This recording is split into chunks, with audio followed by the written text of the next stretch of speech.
Hi friends, welcome to my channel. అందరికీ నమస్తే.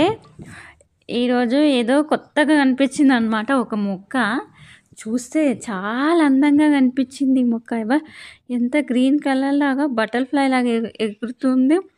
చూడండి, మధ్యలో పువ్వు చూడు ఎంత బాగుంది, అందంగా కనిపించింది.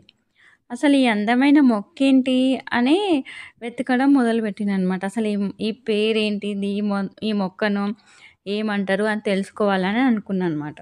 అయితే ఇది అంత యూస్ఫుల్ ప్లాంట్ ఏం కాదు, కాకపోతే చాలా అందంగా ఉంది. గార్డెనింగ్గా పెంచుకోవచ్చు అనమాట. అంటే సైడ్లకు అట్లా పెంచుకోవచ్చు, కాకపోతే యూజ్ ఏం కాదనమాట. దీన్ని అందం కోసం పెంచుకోవచ్చు. దీని పేరు నోడింగ్ స్పర్ష్.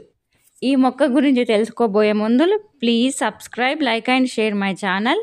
ఇకపోతే ఇది స్పర్జ్ కుటుంబానికి చెందిన కలుపు మొక్క అనమాట. వార్షిక లేదా స్వల్పకాలిక శాశ్వత మూలిక.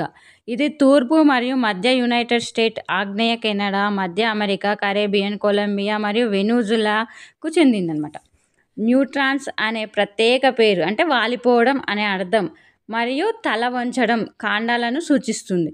ఈ మొక్క రోడ్లు, రైలు పట్టాలు, నది మరియు ప్రవాహ పడకలు, తోటలు మరియు పచ్చిక బయళ్ళు వెంట చెదిరిన ప్రాంతాల్లో కనిపిస్తుంది. ఈ నోడింగ్ స్పర్ష్ ఇపోర్జ్ స్పర్ష్ చాలా పోలిక ఉంటుందన్నమాట.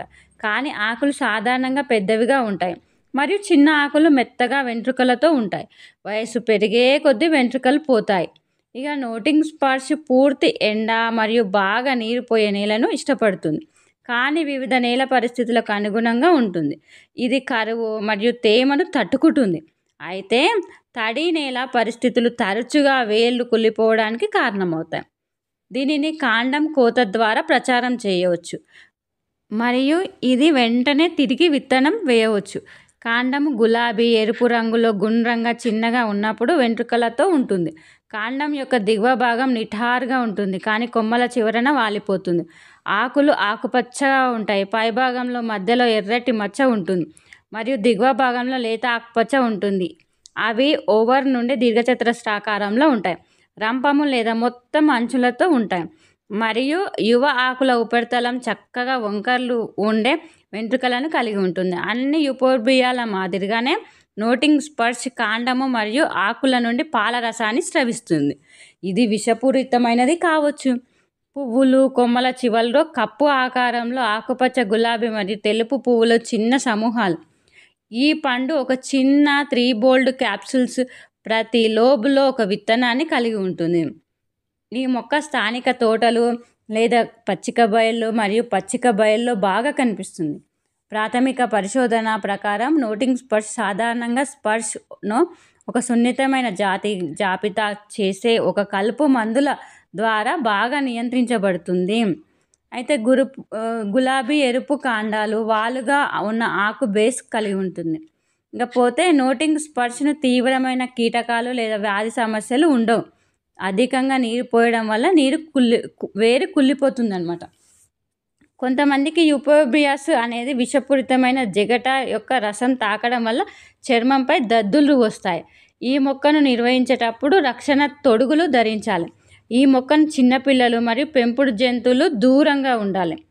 ఇక స్పర్ష్ చిన్నప్పుడే పుష్పించేది మరియు విత్తనాలు నిద్రాణ స్థితిలో ఉండడం లేదా లేకపోవడం వల్ల కలుపు మొక్కల జాబితా వేగంగా పెరుగుతుంది. అయితే విత్తన ఉత్పత్తిని తగ్గించడానికి చిన్నప్పుడే మొక్కలను తొలగించండి. ఏర్పడే మొలకల సంఖ్య కారణంగా కలుపు మొక్కలు చేతితో నరికివేయడానికి అవి సమయం తీసుకుంటాయి. కొన్ని జాతులు విత్తనాలను బలవంతంగా విడుదల చేయవచ్చు. ఉపయోగం కోసం లేబుల్ చేయబడిన చాలా ముందస్తు కలుపు మందుల ద్వారా సర్ఫేస్ బాగా నియంత్రించబడుతుంది. ఇది అన్నమాట ఈ అందంగా కనిపించే మొక్క యొక్క విషయాలు. చూసేందుకు చాలా అందంగా ఉంది, కాకపోతే దీని పాలు విషపూరితమైనవి అన్నమాట. ఇక అందువల్లనే ఈ మొక్కను చిన్నగా ఉన్నప్పుడే తీసివేయాలి, లేకపోతే ఒక గార్డెనింగ్గా ఒక సైడ్కి పెంచుకోవచ్చు. ఈ విషయాలు కనుక మీకు నచ్చినట్టయితే please subscribe, like and share my channel.